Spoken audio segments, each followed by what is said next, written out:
Here's a pair of the Sony LinkBuds clip earbuds. I'm going to show you how to pair and connect these directly to an Amazon Fire TV via Bluetooth.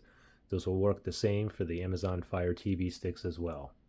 So the first thing we want to do is put these earbuds into pairing mode. So the buds are currently in the case. I'm going to open this up. I'll know that it's in pairing mode as blinking blue, blue, blue, blue. I don't get a blue, blue. Let's get a solid green light and then it turns off. So let me put this in pairing mode myself here. On the back, you have a little button here. I'm going to press and hold until the light here starts blinking blue, blue, blue, blue. Ready, go. Press and hold. Keep holding. Still holding. Wait.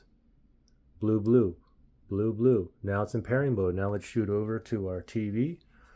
You can click on the home button on the remote. Go to the home page here. Then navigate to the settings, the gear icon. So I'm going to move all the way over to the right. Okay, and then once you're there, we're going to move directly down. And we're going to go to controllers and Bluetooth devices. Let's select that. From here all the way down to other Bluetooth devices. Select that. And now we're going to go all the way down to add Bluetooth devices. And now it's searching for devices that's in pairing mode that is near me, which is about like 30 feet or so Bluetooth range. And it's still in pairing mode. Oh, and it found it right there, the LinkBuds. Highlight it, select OK on the remote. It says pairing.